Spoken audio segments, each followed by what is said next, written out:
everyone, welcome to a new video. This is going to be an anticipated reads video for the months of October till the end of the year, at the end of December. So I have about 20 books to talk about, so let's go ahead and get started. The first one I actually bought today. Sometimes when you go to Barnes & Noble, they'll have books out early, so I went because The 13th Child by Erin Craig just came out today, and I'm very excited for it. I love Erin Craig.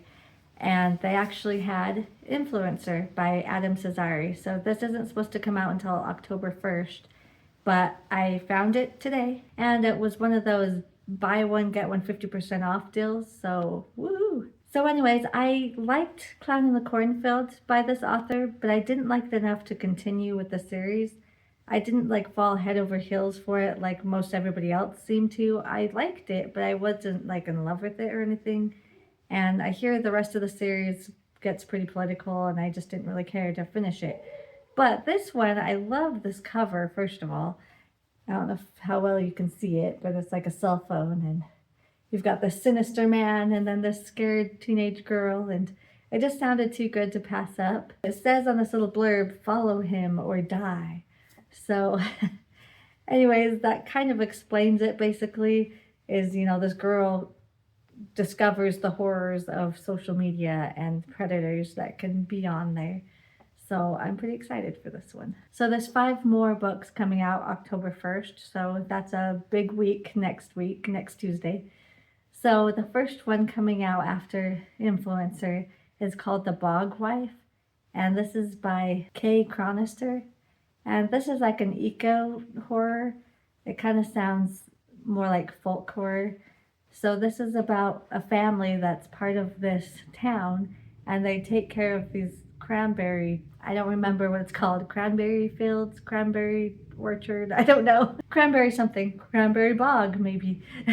So anyways, so they're taking care of these cranberries, and they do this ritual every year where the patriarch of their little town or whatever is ritualistically killed and then put in this bog, and then up springs a bog wife that kind of, gives them good harvest and gives them good fortune and, the usual stuff. Which is kind of refreshing that it's the patriarch that gets killed, because usually it's like the fair young virgin that always gets killed, it's always a woman. So it's fun that in this sense it's the man that's ritualistically killed instead.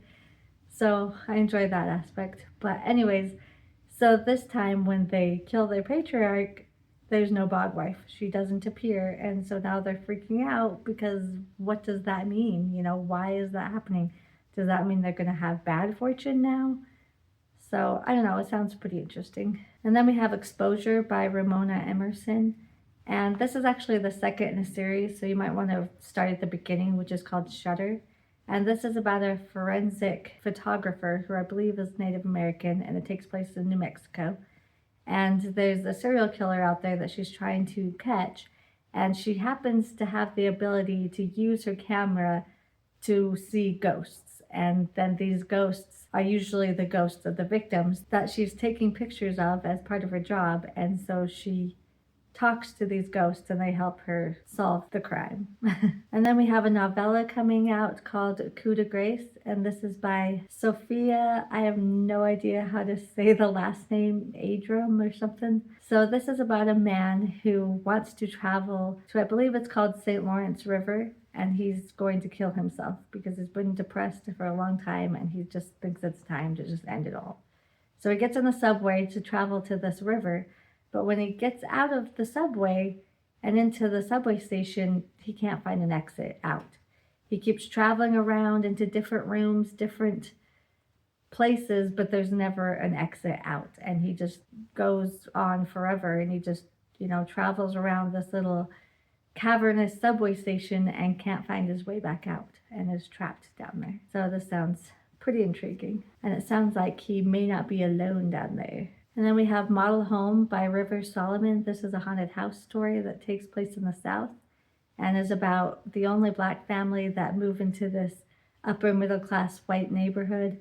And so they already feel kind of awkward and weird about that, but then they come to realize that their house might be haunted. So it sounds like there may be some social commentary there. And then we have The Dark Becomes Her by Judy Lynn. And judging by the cover, this one seems like it might be a little bit more fantastical. I don't know, it looks more like a supernatural fantasy rather than a horror. But this is about a Asian girl named, I forget her name. I know her last name was Chen, but I can't remember her first name. But anyway, she's like the quintessential, Asian girl that has to get all A's and, takes piano lessons and does extracurricular and dreams about going to college and does everything she can to make her parents proud of her and all of that. And so she has a younger sister that she's trying to be a good influence on and try to help her through life and all the pressures that come with trying to do what your parents expect of you. And then one time they're in Chinatown and they end up getting attacked by a ghost. And ever since that day, her sister now starts acting strange and not like herself. And she's starting to suspect that her sister has been possessed by this ghost. So that's all the books coming out October 1st. Now there's 2 books coming out October 8th. Next, we have The Last One at the Wedding by Jason Rekulak, and I am super, super excited for this one because I absolutely adored Hidden Pictures by this author. It was my favorite book of 2022, so I'm very excited to read this one. It doesn't sound like it's going to have those ghostly supernatural elements, which is a little bit disappointing in my opinion, but at the same time, I'm really excited that this will be a good thriller. So this is about a man who has been estranged from his daughter for about 3 years, and then out of the blue, she calls him up and invites him to her wedding. And he's ecstatic because he really thought that this falling out was just going to be his life now, that he was never going to talk to his daughter again. And so he was glad to open up that door again and hopefully be able to make amends with his daughter, and she will let him back into her life.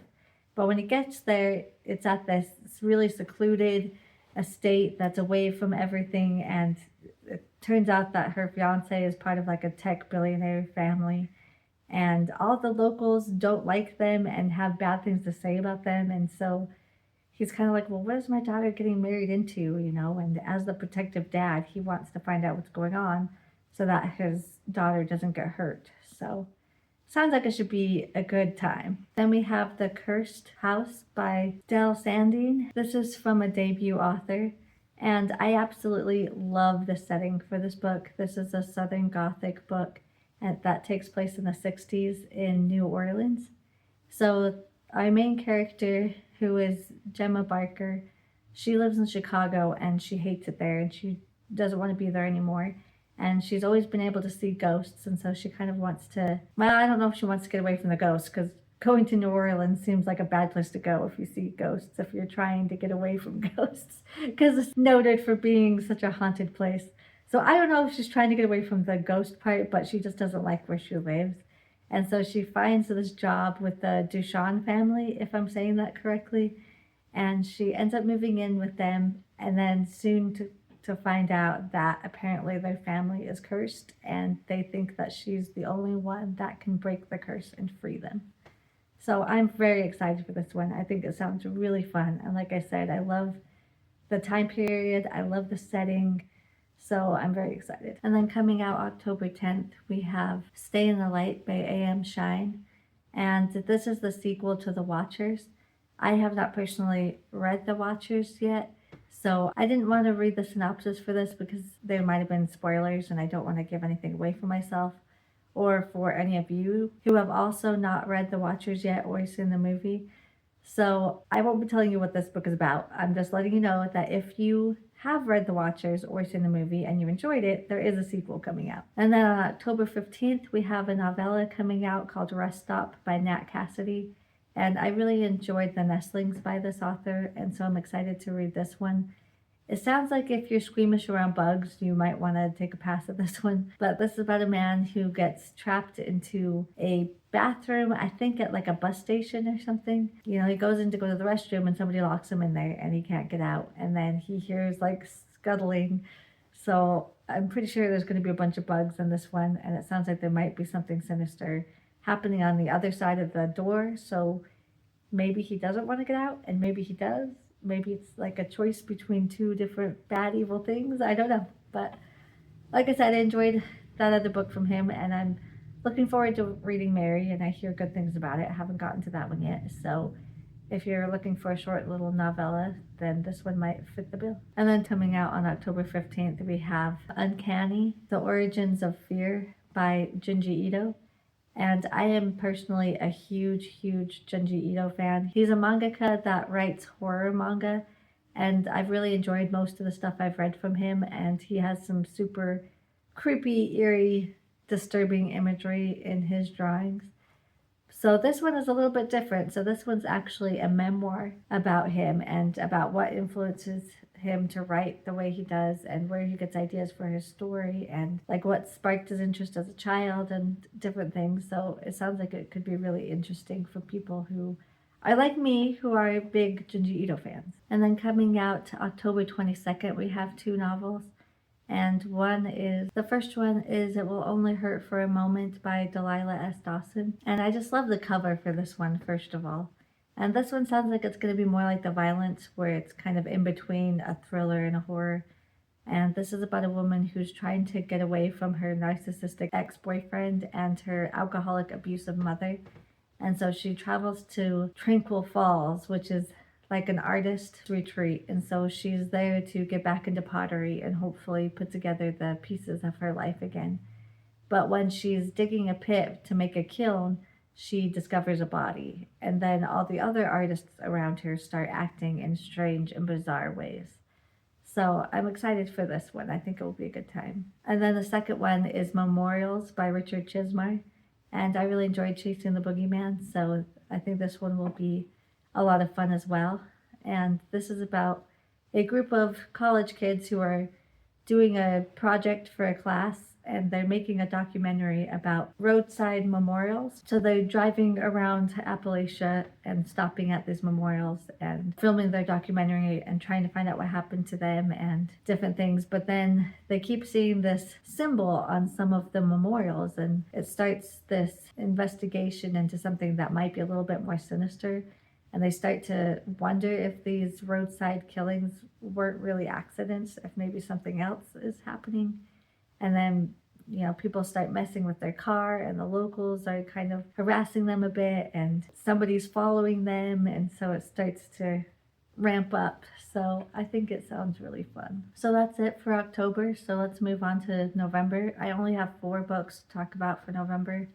So coming out November 5th, we have The Author's Guide to Murder by Beatrice Williams. And this one sounds like it's going to be a little bit more comedic. I don't know if it's necessarily a cozy mystery, but it sounds like it's going to have some satire. So maybe think along the lines of Everybody in My Family Has Killed Someone. I think it's going to be more like that. So this is about a famous author who bought this big castle in the Scottish Highlands and then is found dead in his tower study. And I guess he had 3 guests at his castle. They are 3 female American novelists, and one of them writes historical fiction, one of them writes cozy mysteries, and then one of them writes erotica. These 3 women are apparently friends because they're all part of the literary world, and they came together at this castle to write a novel together.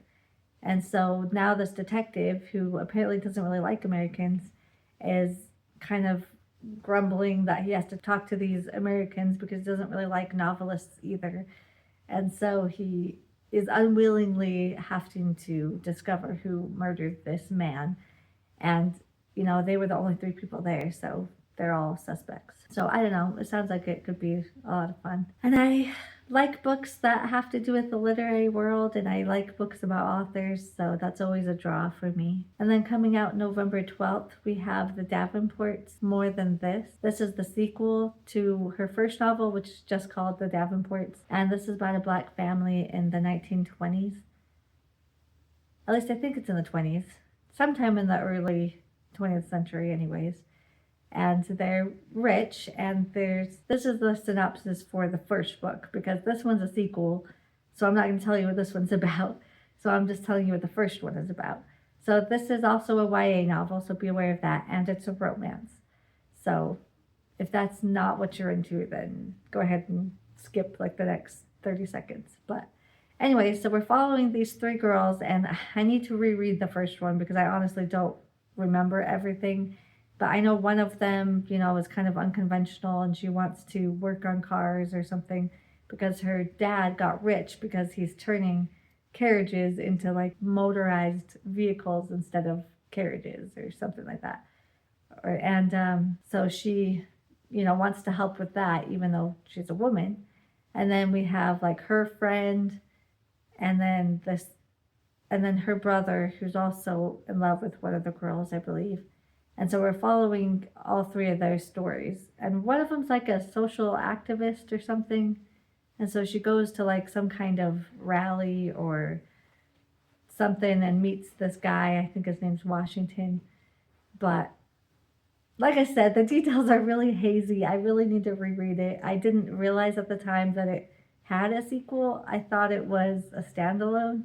And so when I got to the end and none of these timelines, not timelines, when none of these storylines got, resolved and it just ended, I was like, what the heck? So I've been waiting for the sequel to come out for a long time. But again, I need to go back and read the first one. And it's really good. I really enjoyed the first one a lot. Really good writing, really interesting characters. So if that's what you're into, this is a good one. And then we have coming out November 19th. There's a YA slasher called The Perfect Girl by Tracy Bangart. I hope I'm saying that last name right. And this is, like the title suggests, about a girl who's perfect. She gets good grades. She obeys her parents. She comes home at curfew. She, does everything right. And she's having a sleepover with her friends, and the power goes out, and they start to be terrorized. And she comes to find out that there's a killer that has targeted her to be the final girl because apparently this killer wants to go after somebody who's perfect or whatever. And I'm looking forward to reading it. I really like the cover. That's all the books coming out in November. Now there's only 2 books I want to talk about coming out in December. And the first one is coming out December 10th and is called You're Dead to Me by Amy Christine Parker. And this is a YA horror about a girl who was a gossip blogger at her high school on social media, but nobody knows that it's her, so it's kind of like Gossip Girl.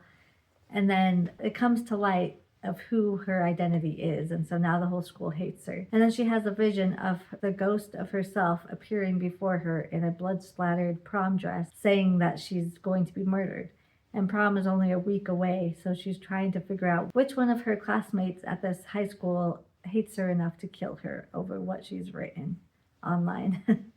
So it sounds like a Carrie retelling a bit, but in a different way. And then coming out on Christmas Eve, December 24th, we have The Resurrectionist by Ray Dunlap. This one is more of a historical fiction, but it has to do with a subject that I am endlessly fascinated by. So this is about a man who is a medical student, and then about another man or boy. I don't know if these are like teenagers or young men or older. I don't really know what their age is. But anyways, one boy/man is a medical student, and then the other one is a body snatcher who is, taking fresh corpses to the colleges in order to receive money for these cadavers. So it sounds like it talks about the Burke and Hare murders, which I'm very fascinated by, which is the reason why I included this part of history in my own novel called Dracula Ascending. I just think this part of history is very macabre, but very fascinating. So I'm very excited about this one. This one does have LGBTQ rep in it, so just be aware of that. And that's all the books I have to talk about. I hope you found some books that you haven't already heard about. I know a lot of other booktubers and places online and Goodreads and all these different places. You've probably heard of most of these books already. But hopefully I found a few that you might not have known about that are coming up that you can add to your TBR. And if you liked this video, please hit that thumbs up to let me know. And please hit that subscribe button if you haven't already. I post a video every Friday, so hopefully I'll see you next time. See ya!